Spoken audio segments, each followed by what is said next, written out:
Enquanto nas ruas de Budapeste o país é agitado por manifestações revolucionárias, uma paróquia acontece um dos mais belos episódios da resistência húngara ao regime ateu comunista.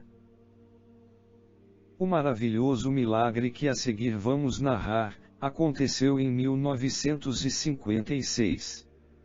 Quem recorda é o próprio pároco, Padre Norberto, um dos últimos fugitivos dos perseguidores da Igreja que atearam fogo para queimar a seiva ardente das almas cheias de fé, dessa sofrida nação.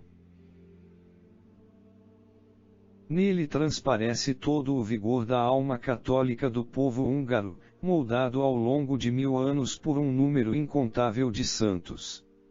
Uma frágil criança enfrenta com firmeza a perseguição contra sua fé infantil. Mas já inquebrantável, e assim aniquila o adversário. A professora Gertrudes, ateia militante, ensinava na escola da paróquia a serviço do governo comunista. Todas as suas lições giravam em torno da impiedade e da negação de Deus, pois essa era a sua missão. Tudo lhe servia para difamar e ridicularizar a Igreja Católica. O seu programa de ensino era simples: arrancar a fé da alma das crianças e assim formar legiões de crianças sem Deus. As crianças, mesmo intimidadas, não se deixavam convencer com as zombarias da professora. A professora Gertrudes parecia adivinhar quais as alunas que tinham comungado naquele dia, e eram as que mais perseguia. Uma tarde, a menina Ângela de 10 anos, procurou o padre Norberto, pedindo licença para comungar diariamente. Muito inteligente, ela era a melhor aluna da classe e da escola. O sacerdote mostrou-lhe os riscos a que se expunha, mas ela insistiu. O senhor padre me disse que eu devo dar bons exemplos na sala de aula, e para os dar, preciso me sentir forte na fé. Lhe asseguro que a professora não conseguirá apanhar-me em erro ou em dúvidas. Nos dias em que comungo, me sinto mais fortalecida. E assim saberei como me conduzir quando ela zombar da igreja. Por favor, não me recuse o que lhe peço, senhor padre. O padre Norberto então aceitou dar a ela comunhão todos os dias. E desde esse dia, Ângela passou a viver um verdadeiro inferno na sala de aula. Apesar de saber sempre as lições, qualquer coisa era pretexto para a professora implicar com ela. A criança resistia, mas ficava abatida, a olhos vistos. A partir de novembro, as aulas passaram a ser autênticos duelos, entre essa mulher comunista e ateia e a pequena aluna. Aparentemente, a mestra triunfava e dizia sempre a última palavra. Todavia, a sua irritação era tão grande que até o silêncio da Ângela a punha fora de si. Apavoradas, as outras crianças pediam socorro ao padre Norberto, que nada podia fazer. Graças a Deus, lembra ele, a Ângela continuava firme na sua fé, e a nós restava rezar, e rezar com absoluta confiança na misericórdia divina. Pouco antes do Natal, a 17 de dezembro, a professora inventou uma estratégia cruel, por onde esperava dar um golpe mortal nas superstições que infestavam a escola. E preparou a cena com todo cuidado. Naturalmente, a pobre Ângela foi a vítima. A cena merece ser contada por inteiro. Vamos, minha querida. Que você faz quando os teus pais te chamam? Vou logo, diz timidamente a criança. Muito bem. Você ouve que eles te chamam e vai imediatamente. Que menina obediente. E que acontece quando os pais chamam o homem da limpeza? Ele vem.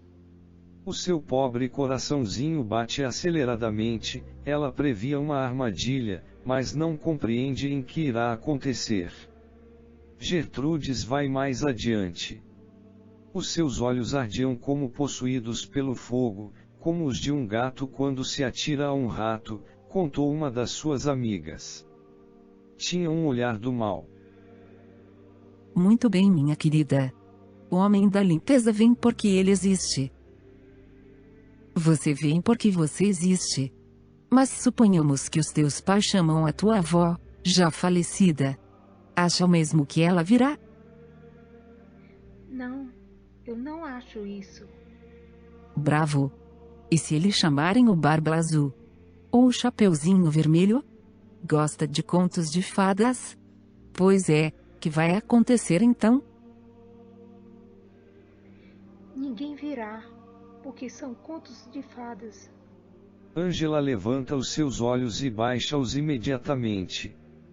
Os olhos dela faziam-me mal, disse Ângela mais tarde, com simplicidade. E o diálogo continua. Com ar de triunfo a professora fala. Muito bem, muito bem. Acredito que hoje vocês vão entender tudo bem depressa. Veja bem, minhas meninas, que os vivos vêm quando chamamos. É pelo contrário, aqueles que não são vivos não respondem. Isto é claro, não é verdade? Sim. Ora, façamos um pequeno teste. Voltando-se depois para Ângela, diz. Sai, minha querida. A menina hesita. Depois, levanta-se do banco e sai. A porta fecha-se pesadamente por detrás da sua figura dócil. E agora, meninas, chame ela de volta para a sala. Ângela! Ângela! Todas pensavam que aquilo não passava de uma brincadeira. Ângela entra muito atrapalhada. A professora tenta esconder o prazer que sentia com tanta proeza e habilidade. Agora todas nós estamos de acordo, se chamamos alguém que existe, ele vem. Se chamamos alguém que não existe, ele não vem. E não pode, mesmo ouvir. Ângela está aqui. Ela ouve. Ela vive.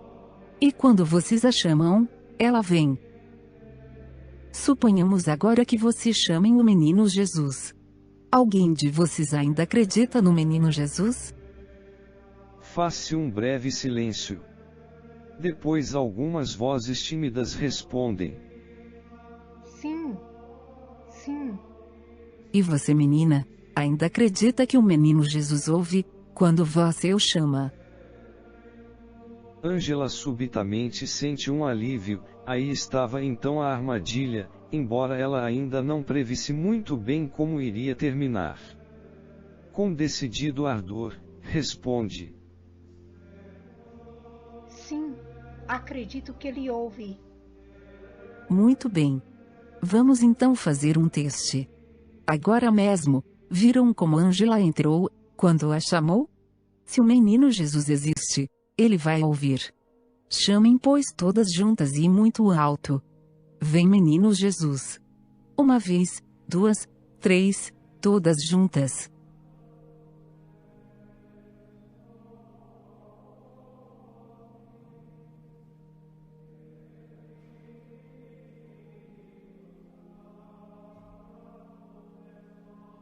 Aí está onde eu queria chegar. Aí está a minha prova.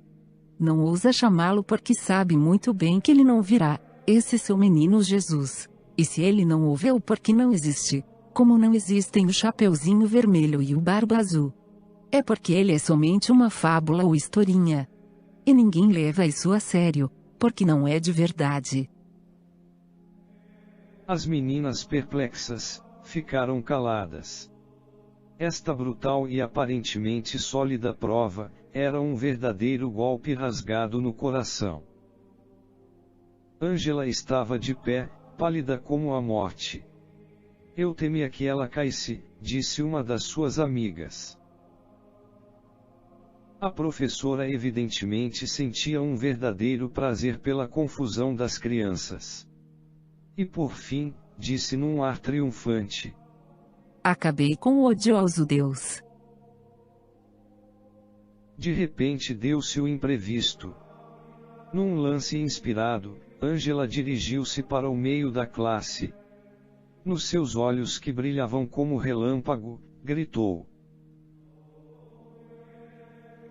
Meninas, vamos chamar o menino Jesus. Vamos gritar todas juntas: vem, menino Jesus! Num instante todas se puseram de pé e, pondo as mãos em prece, com o coração repleto de esperança, começaram a gritar: vem, menino Jesus! A professora não esperava esta súbita reação infantil. Primeiro 1 minuto de silêncio, pesado como a agonia. Depois, uma vozinha pura diz de novo: mais uma vez. Foi um grito que faria cair os muros, contou uma das meninas. Medo, impaciência, dúvida por um tempo vencida, mas pronta a renascer o sentido de solidariedade provocado pelo fervor de uma delas que se impunha como chefe, tudo ali era provável, menos a mais pequena hipótese de um milagre.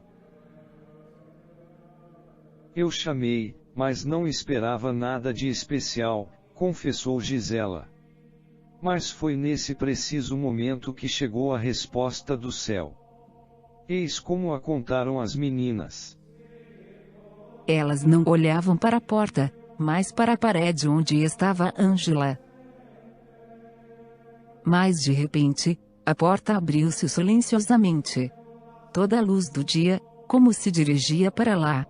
Essa luz tornou-se cada vez mais forte e tomou a forma de um globo cheio de luz. E nesse momento, ficaram com medo, mas esse medo durou tão pouco, que nem tiveram tempo para gritar.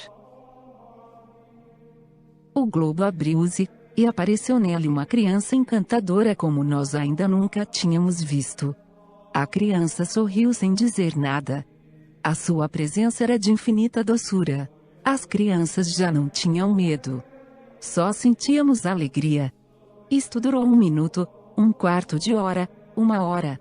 A respeito do tempo, os testemunhos são divergentes. Sabemos quanto, em fenômenos de ordem sobrenatural, perde-se a noção do tempo. Em todo caso, a aparição não durou mais do que o tempo de uma aula. A criança estava vestida de branco e parecia um pequeno sol. Dela saía uma luz. A luz do dia parecia escura comparada com ela. Ele não disse nada, apenas sorria, e escondeu-se no globo brilhante que se fechou de mansinho. Pouco a pouco desapareceu pela porta, que também se fechou sem que ninguém lhe tocasse. As crianças continuavam olhando para a porta. Em verdadeiro êxtase, com o coração a transbordar de alegria, as meninas não conseguiram pronunciar sequer uma palavra. De repente um grito feroz rompeu o silêncio. Completamente atordoada, com os olhos fora de órbitas, com os braços erguidos e mãos na cabeça, a professora começou a clamar em altos gritos: ele veio! Ele veio! Ele existe! E batendo com a porta fugiu pelo corredor afora. Ângela parecia ter despertado do êxtase. Disse apenas: vocês viram? Ele existe. E agora vamos agradecer a ele. Todas as meninas, docilmente se ajoelharam e recitaram o Pai Nosso, a Ave Maria e o Glória ao Pai. Depois saíram da classe, pois havia tocado a campainha para o recreio.